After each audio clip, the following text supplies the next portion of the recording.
ਸਾਰੇ ਭੈਣਾਂ ਭਰਾਵਾਂ ਅੱਗੇ ਗੁਜ਼ਾਰਿਸ਼ ਆ ਵੀ ਮੌਸਮ ਬਦਲਿਆ ਤੇ ਮੌਸਮ ਬਦਲਣ ਦੇ ਨਾਲ ਬੱਚਿਆਂ ਨੂੰ ਵੱਡਿਆਂ ਨੂੰ ਕਾਫੀ ਖਾਂਸੀ ਦੀ ਬਿਮਾਰੀ ਆ ਰਹੀ ਆ ਤੇ ਉਸ ਦੇ ਬਾਰੇ ਮੈਂ ਤੁਹਾਨੂੰ ਆਗਾਹੀ ਦੇਣਾ ਚਾਹੁੰਦਾ ਵਾਂ।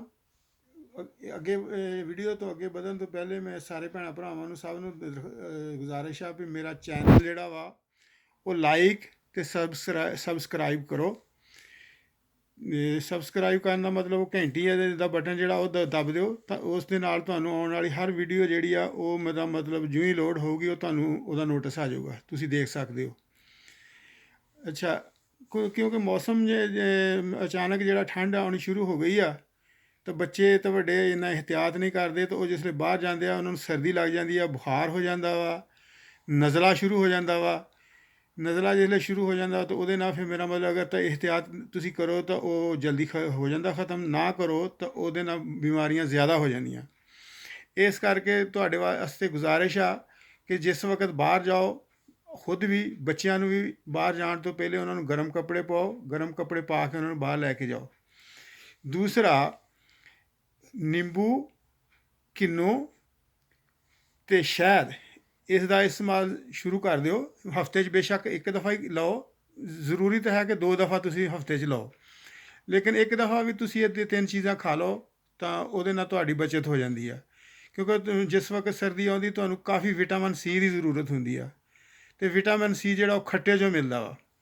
ਇਸ ਕਰਕੇ ਰਾਤ ਨੂੰ ਤੁਸੀਂ ਲੈਮਨ ਅੱਧੀ ਚਮਚ ਜਿਹੜੀ ਲੈਮਨ ਦੀ ਜੂਸ ਦੀ, 1 ਚਮਚ ਸ਼ਹਿਦ, ਉਹ ਗਰਮ ਪਾਣੀ ਲੈ ਕੇ ਅੱਧਾ ਕੱਪ ਉਹਦੇ ਵਿੱਚ ਰਲਾ ਕੇ ਰਾਤ ਨੂੰ ਸੌਣ ਤੋਂ ਪਹਿਲੇ ਪੀ ਲਓ। ਇੱਕ ਤਾਂ ਤੁਹਾਨੂੰ ਨੀਂਦ ਬਹੁਤ ਅੱਛੀ ਆਏਗੀ, ਦੂਸਰਾ ਜਿਹੜਾ ਵਾ ਉਹ ਤੁਸੀਂ ਮੇਰਾ ਮਤਲਬ ਤੁਹਾਨੂੰ ਸੀਨੇ ਦੀ ਕੋਈ ਵੀ ਬਿਮਾਰੀ ਆ ਉਸ ਤੋਂ ਤੁਸੀਂ ਬਚੇ ਰਹੋਗੇ। ਦੂਸਰਾ ਇਹ ਵੇ ਕਿ ਅਗਰ ਤੁਹਾਨੂੰ ਨਜ਼ਲਾ ਜ਼ੁਕਾਮ ਖਾਂਸੀ ਹੋ ਜਾਂਦਾ ਤਾਂ ਫਿਰ ਤੁਸੀਂ ਉਸ ਦੇ ਵਾਸਤੇ ਇਹ ਮੈਂ ਤੁਹਾਨੂੰ ਦਵਾਈ ਦਿਖਾ ਰਿਹਾ ਵਾਂ। ਇਹ ਜਿਹੜੀ ਦਵਾਈ ਆ ਇਹ ਬੋਤਲ ਤੁਹਾਨੂੰ ਮਿਲ ਜਾਏਗੀ ਮੈਡੀਕਲ ਸਟੋਰ ਤੋਂ ਜਾਂ ਸਟੋਰ ਤੋਂ, ਜਿਸ ਤੋਂ ਵੀ ਇਹ ਮਿਲ ਜਾਏਗੀ। ਇਹ 2-3 ਕਿਸਮ ਦੀ ਦਵਾਈ ਆ।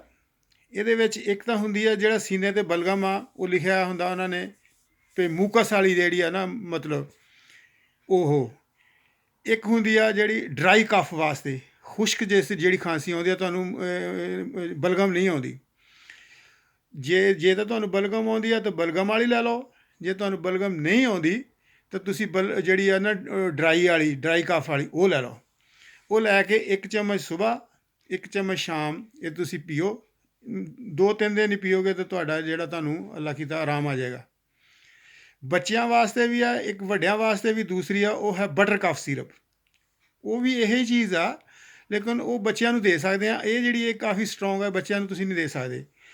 ਬਟਰ ਕਫ ਸਿਰਪ ਜਿਹੜਾ ਉਹ ਲੈ ਲਓ, ਉਹ ਮਤਲਬ ਤੁਸੀਂ ਖੁਦ ਵੀ ਇਸਤੇਮਾਲ ਕਰ ਸਕਦੇ ਹੋ, ਬੱਚਿਆਂ ਨੂੰ ਵੀ ਦੇ ਸਕਦੇ ਹੋ। ਬੱਚਿਆਂ ਨੂੰ ਅੱਧੀ ਖੁਰਾਕ, ਮਤਲਬ ਜਿੰਨਾ ਤੁਸੀਂ ਖੁਦ ਲੈਂਦੇ ਹੋ ਨਾ ਵੱਡੀ ਚਮਚ, ਬੱਚਿਆਂ ਨੂੰ ਛੋਟੀ ਚਮਚ ਦਿਓ, ਸੁਬਾਹ ਅਤੇ ਸ਼ਾਮ ਦਿਓ।